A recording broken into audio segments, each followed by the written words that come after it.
পোর্টফোলিওর কত পার্সেন্ট এই শেয়ারটি আছে সেটা বিভাফিন লোগো দিয়ে ঢেকে দিয়েছি। এবার ট্রেড ইনফরমেশনগুলো দেখি।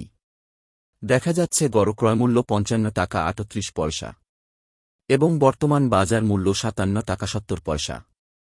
কিছুক্ষণ আগে সামান্য কিছু লিমিট অর্ডারে সেল করেছি, আর কিছু সেল করেছি মার্কেট রেটে। এগুলো সেল করেছি শুধুমাত্র বাজারের তাপমাত্রা বোঝার জন্য। সেই তাপমাত্রা মেপে অনুমান করা গেল যে সামান্য উঠলেও সেটা টিকবে না, তাই লিমিট অর্ডারে আরও সেল করার সিদ্ধান্ত নিলাম। সেই সিদ্ধান্ত মোতাবেক সেল বাটনে ক্লিক করলাম, লিমিট অর্ডার সেট করে নিলাম। তারপর যতগুলো সেল করতে চাই সংখ্যাটা বসাই। স্ক্রিনে যে পরিমাণ দেখাতে চাই সেই পরিমাণটা লিখি। তারপর যে প্রাইসে সেল করতে চাই সেটা টাইপ করি। এবার সেল বাটনে ক্লিক করি। সর্বশেষে কনফার্ম অর্ডার বাটনে ক্লিক করি।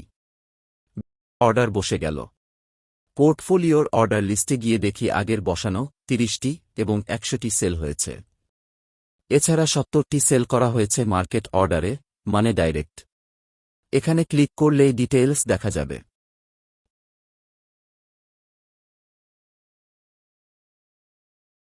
ওই সেল অর্ডার বসানোর পরে সারাদিনে আর বাজার দেখা হয়নি। লেনদেন শেষে অর্ডার সার্চ অপশনে গিয়ে দেখি সেল হয়েছে। পরের দিন সকালেই অবশ্য আরও সেল করেছিলাম, যদিও আমি আরও বেশি রেটে সেল করতে চেয়েছিলাম। কিন্তু সেল সিগন্যাল পেলে সেট করা টার্গেট থেকে সরে আসতে হয়। দেখে নিই সিগন্যালটা কি ছিল। টেকনিক্যাল অ্যানালাইসিসের একেবারে বেসিক লেভেলের সিম্পল সিগন্যাল দিয়েই কিন্তু এই সেল সিগন্যাল পাওয়া যায়। এটাকে বলে মিন রিভার্সন টেকনিক। এই টেকনিকে আপনি রেগুলার ছোট ছোট প্রফিট করতে পারবেন। আপার ব্যান্ডের উপরে উঠে গেলেই সেল। এইটাই হচ্ছে এই টেকনিকের মূল বিষয়। দেখা যাচ্ছে সেল করার পরে দাম অনেক পড়ে গেছে।